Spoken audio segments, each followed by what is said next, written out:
currently the Mets are in top spot, the wild card, up one game on the Giants and St. Louis, who are currently fighting over that last spot. San Francisco's up a game on St. Louis.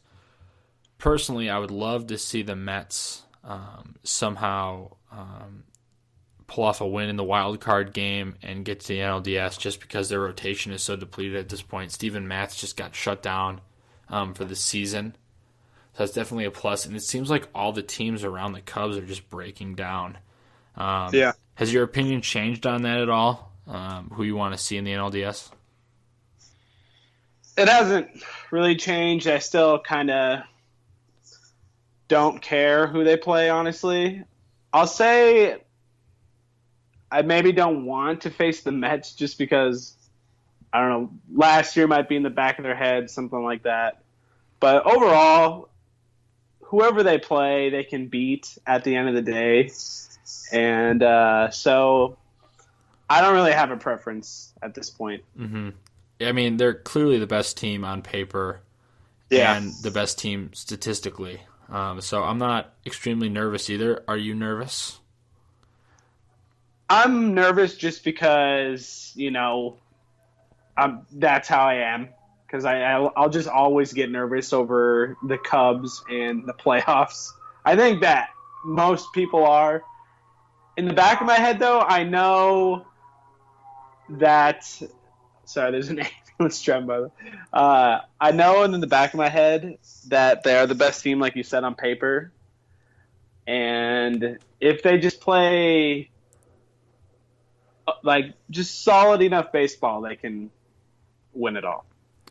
Yeah, I mean it's playoff baseball, and you never know what's going to happen with it. And I'm kind of nervous in that regard, but then I say to myself, you know what? It's the Cubs. They're going to be all right. They got the best team. We'll see what happens, but I'm not as nervous as I was last year. I'll say that.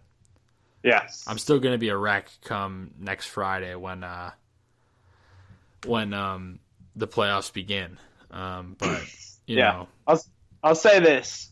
Last year, going into it, I felt like they were playing with more like nothing to lose, basically, as compared to this year, where the expectations are so high for this team.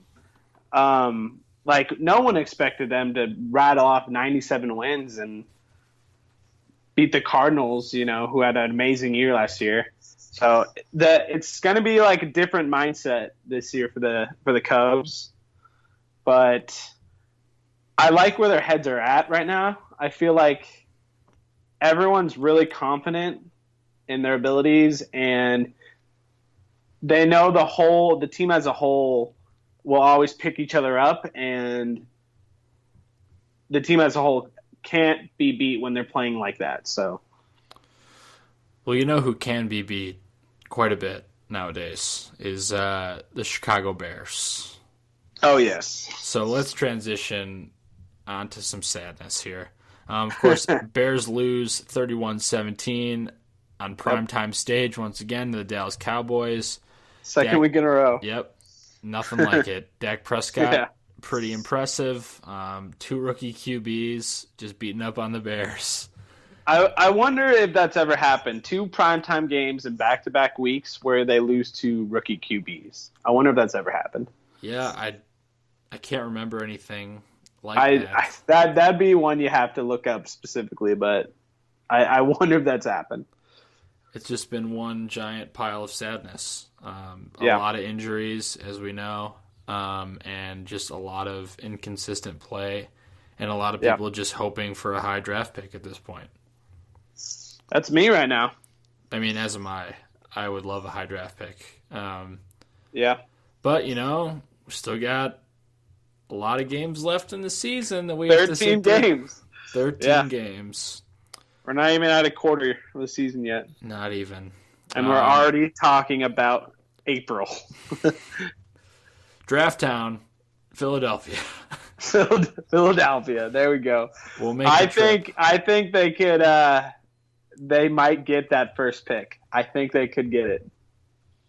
I mean, The Browns might sneak it out from under us, or the Jaguars or someone, as they always do, but they're in serious contention for the first overall pick right now. Things could change, but right now they look like the first overall pick. So, Dak Prescott or Carson Wentz? If you had to start a team tomorrow, who are you taking? Well, I like what I saw from Dak a lot. He's a smart quarterback, and he's got a lot of ability, but Carson Wentz has been just fantastic. He might be the best quarterback through the first 3 weeks in the NFL. And the Eagles look fantastic, too. Mm-hmm. Like, I thought last week the Bears just played bad and got out coached, but I think a part of it is the Eagles are just that much better than the Bears overall. Yeah, Wentz, I was very impressed with his poise and the way that he stayed calm. Well, both of these guys, really. But the way Wentz controlled the line of scrimmage and just controlled the offense, made smart throws, didn't make those rookie mistakes. Really impressive. Dak and Wentz both have a bright future. And, of course, with the Cowboys, you have Ezekiel Elliott, too, who's going to be a good back in this league. Yep. So it was just, I mean, man, it's so painful. But, I mean, I'm glad they're kind of hitting rock bottom here. Yeah, it's going to force some changes, I feel like, which is, after all the changes that they've gone through already, you might think that's a bad thing, but when you're this bad, you need to do something different. And I think we'll see that. I mean, we currently have Brian Hoyer as our quarterback. You want to talk about that? You want to talk about that for a little bit? Yeah, I do. Unfortunately, Jay went down with another injury. I don't remember the last time he played a full season, if ever. I think he's played one full season maybe. But, we played with Brian Hoyer, paid him in the offseason, and basically just to do some dink and dunk and get off the field on a consistent basis. But I wrote this down, and I think this is kind of the story of the Bears coaching staff right now. 49 pass attempts to 15 run attempts in this game. And that's just inexcusable with a backup quarterback. I don't understand what they're going for. I know a lot of it stems from the fact that they got down early and they threw a lot, but you cannot have that big of a discrepancy in the run-to-pass game. Brian Hoyer is your quarterback. Yeah. That's all I have to say about that. Exactly. But, I mean, unfortunately, Jeremy Langford is now out for a significant amount of time. But that gives the spotlight to Jordan Howard, a guy who I argued last week should be the Bears' starting running back. From what I've seen, he has a lot of upside, I feel like. And now he's going to get a shot. Yeah. I like what I saw from him in the limited touches he got. He runs downhill, and he seems to have a better feel for how the offense is supposed to run from just the limited time I've seen him. He also is better catching out of the backfield than I thought he was. So they can still use their running backs like they would Langford with Howard. Like they like to run Langford out on those 5-yard outs, see if they can pick up the yards like that. They can do that with Howard now too, which is nice. Yeah, we'll see what he's really made of here. And of course, the receiving game, Kevin White, he had a kind of miserable week one. And last week he showed some flashes. He had a couple more receptions. He had a really nice catch down the sideline where he bobbled it a bit and was able to recover. And they used him more. And I think at this point you got to give him some opportunities, put him in the right places, play to his strengths. And now, with the season kind of already in jeopardy and already in misery, what do you have to lose, really? Yeah, no, I agree 100%. If they're going to be bad, you're you're gonna want to develop this guy, especially if there's a chance they lose Alshon Jeffrey at the end of the season. Yeah, like they threw at him 14 times, and they just kept throwing to him. Hoyer was forcing balls in there when he was not open. That one catch you were talking about, he was not open at all. He just made a really fantastic catch over the shoulder. But they need to do more creative things with him and open up his route options and route tree a little more, hopefully in the next couple weeks, to really get him going. And that's been his weakness, right? His route running. Yeah, he's had a tough time learning the playbook, and it's just not communicating well with his QBs right now. So, well, you posed this question on Twitter, and you were pretty adamant about it. Is this what it feels like to be a Browns fan? Are we the Browns right now? Are the Bears the worst team in the National Football League? Yeah, like I was saying, they're in jeopardy of that getting the first pick overall.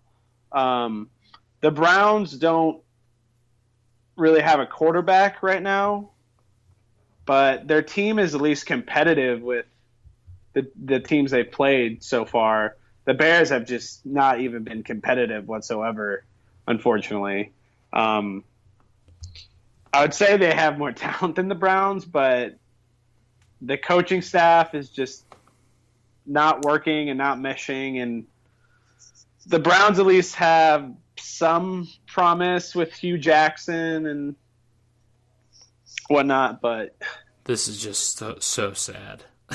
Yeah. The fact that we're talking about this is very depressing. It shows you how far we've come. Or how far we've fallen. Exactly. How far we've fallen. Exactly. I mean, it's been 6 years since they've made the playoffs. And then before that, they made it 4 years before that. So it's just been awful. This franchise has just been that bad. Oh my gosh. It's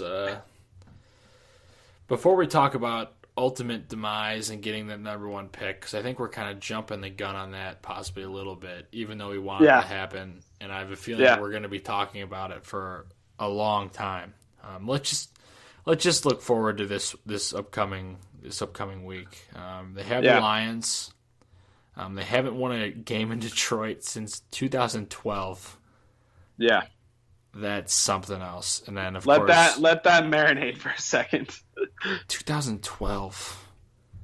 The Lions. That's when you know you're in a deep spot.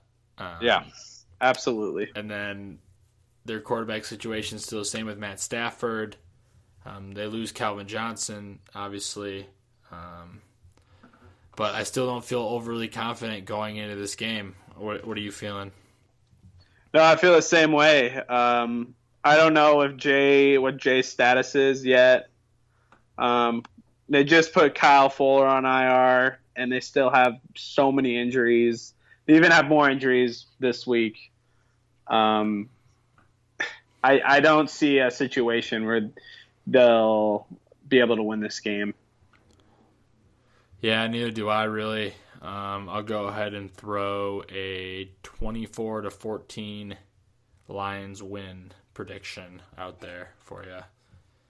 Ooh, I'll say Matt Stafford has a big day and they get 30-17 Lions. It's a lot. I wouldn't put it past his arm though.